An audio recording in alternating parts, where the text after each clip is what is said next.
One of the things that I love about God and learning how to hear his voice and follow his ways and just walk with him in the day to day, especially when going through really hard times, is learning to understand how he speaks to me in my dreams.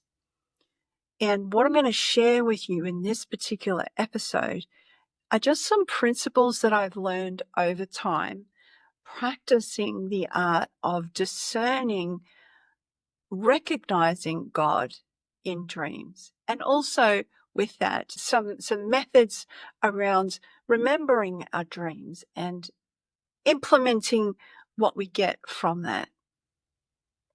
So I've always been a vivid dreamer, right from even before I encountered Christ for myself.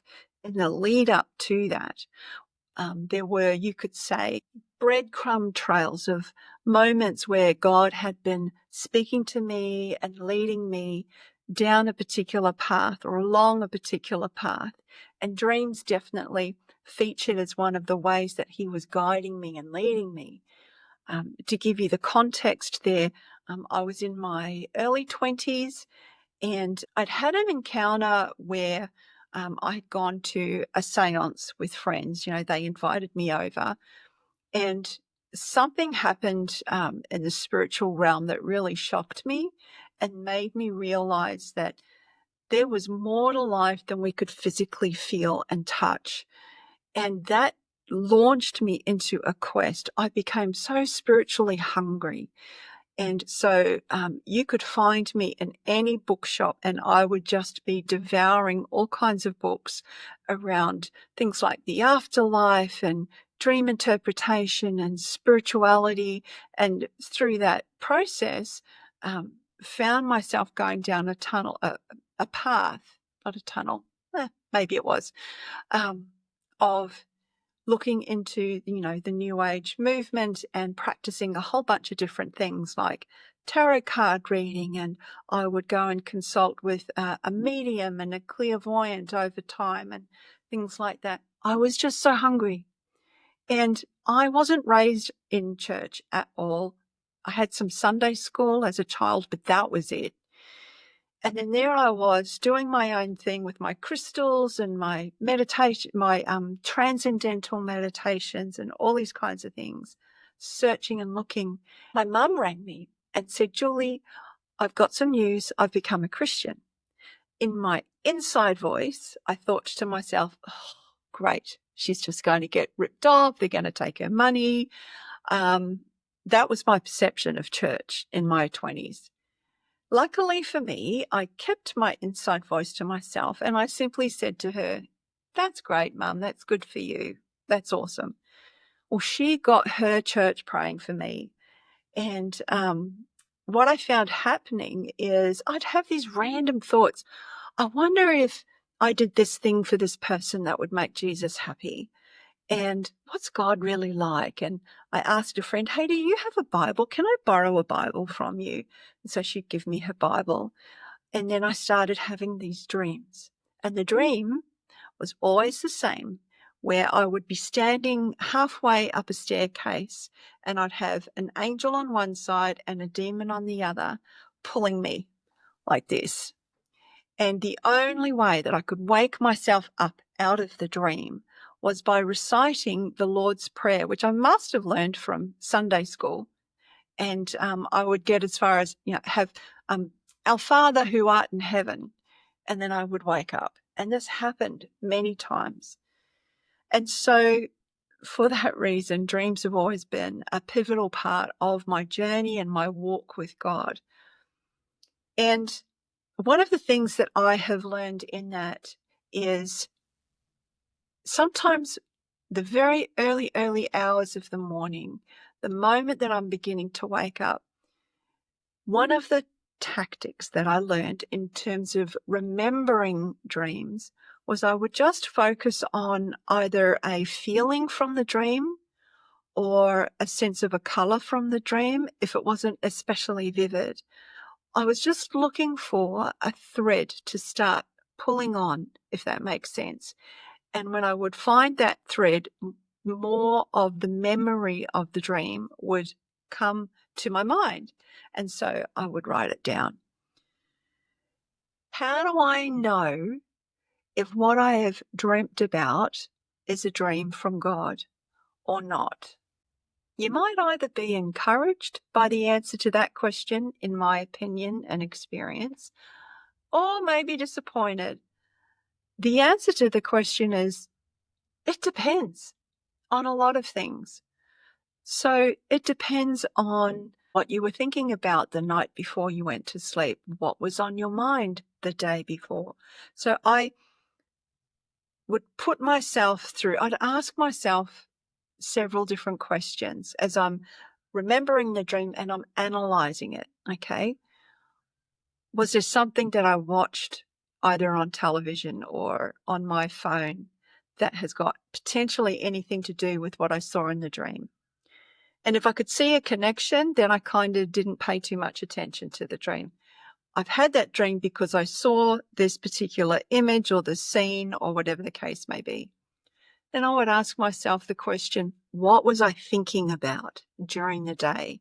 Was there something particularly on my mind that I saw translate into this dream or transfer into this dream? And if I could see a connection, again, I could be, okay, that's why I had that dream, because I was thinking about this particular issue or topic, and it's just a version of that has shown up in my dream. So I progressively go through these questions that I would ask myself. And at the end of the list, if there was no, it didn't have anything to do with what I saw the day before, and no, it didn't have anything to do with what I remember thinking about, well, then I would pay attention to the dream. Now, it used to be that I would sit there and, in the morning, I would write pages and pages and pages of detail about the dream because I was quite a vivid and am a vivid dreamer.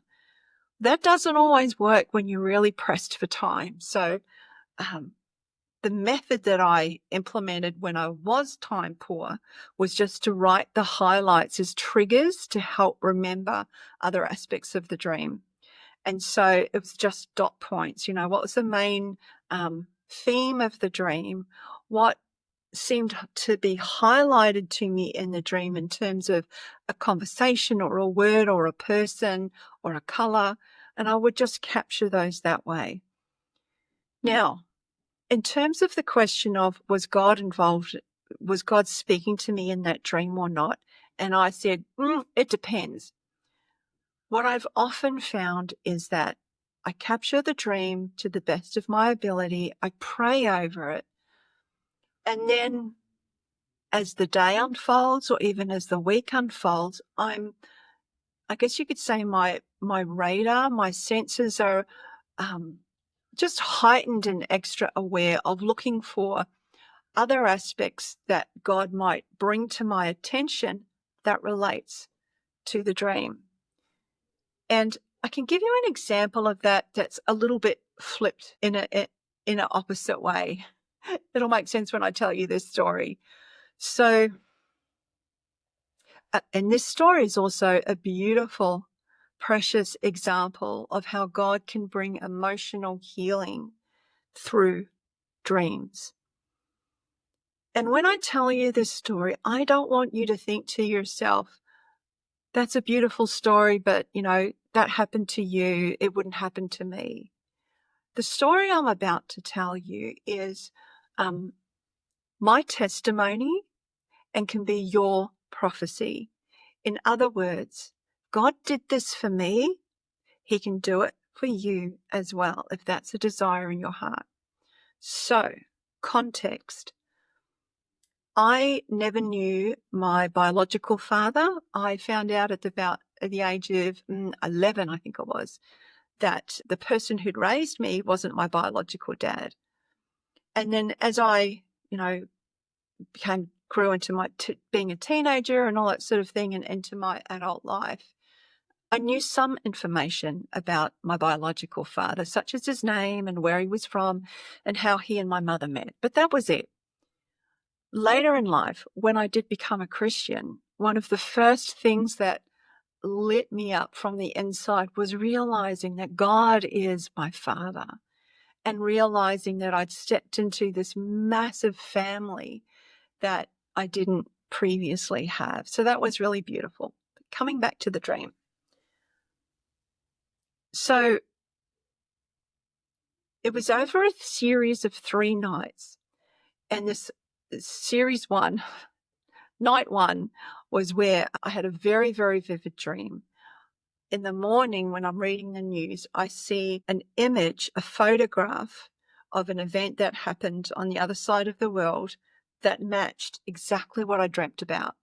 And I thought, gosh, that's interesting. What does that mean, God?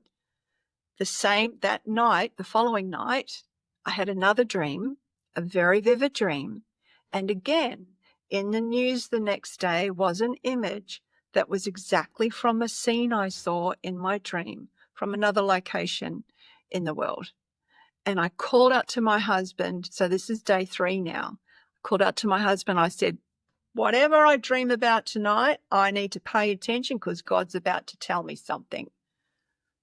So here's what I dreamt. In this dream, on that 3rd night, I saw myself walk towards a man who was standing, kind of just leaning against a wall, and he was wearing a uniform, a white uniform. And as I walked past him, I heard him say, "I'm your father." And I said, "No, you're not." And then I looped around and walked past him again. And as I walked past him, he said, "I'm your father." And I said, "No, you're not." 3rd time, I'm coming around and I go to walk past him again. And he said, "I'm your father."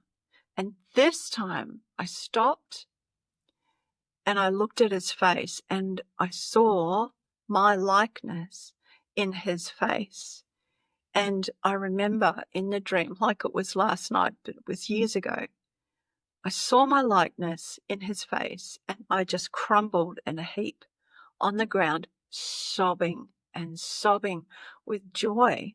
My husband in the dream is like, "What's wrong? Are you okay?" And I said, "No. This is incredible. This is amazing. I'm fine." And the dream continues, and I just simply have a conversation with this man who has said that he is my father. And he said to me this: "My wife was pregnant with our 2nd child." And then our conversation continued, and I learned about his love of jazz and different things. And then the dream ended. You see, one of the questions that I had always had when I realized that my dad wasn't my biological dad, well, why didn't my biological dad stick around? Why did he go back to sea? He was a merchant marine with the British Navy. And that question got answered in the dream. Now, look, I might never, ever know until the other side of heaven whether that reason that he spoke in the dream was real or not. Doesn't matter, because here's the thing. Here's the proof for me, the extra piece of proof that this was authentic and real. So it's the next morning and I've had this incredible, profound dream. And I wanted to ring my mother to tell her about it, but I felt that it was too precious to tell her about it over the phone. And so I waited about 2 months until I got to see her face to face, because she lived in another state. And finally, when I saw her, I told her about the dream, and I described him in such vivid detail that she was weeping, just eyes locked at me, weeping. And she said through her tears, because I described him, right? His height, his hair, his features, his expression, how he held himself. She said, "That's exactly how I remember him." So to me, I met my biological father in that dream, and I hadn't been asking God for an experience like that. I kind of had come to a peace about it. He just gave it to me as a precious gift. And so in that example, whether a dream was from God or not. It's pretty clear that it was. And you will have those moments where there's no question about whether it's from God or not. You'll know, because it'll just speak to you so deeply. And then there will be other times when it's not so clear. And that's where journeying it out with God, capturing it, remembering, stewarding. That's the word. It's about stewarding a dream, stewarding that something you sense God is showing you in the nighttime, and walking with Him in it. And more pieces will either come to the puzzle, or you might have another dream that relates to that. It's just like pieces of a puzzle coming together. So my encouragement to you is, don't necessarily get so fixated on the is it or isn't it, but journey with God through it. Trust Him to show you and lead you. And He'll definitely do that. I've got so many more stories to tell of times when God's spoken to me in a dream, especially regarding my husband. But I'll save that for another video. I hope this encourages you and reinvigorates in you a passion to hear God in your dreams. No matter what you're going through, He's always with you. So be blessed.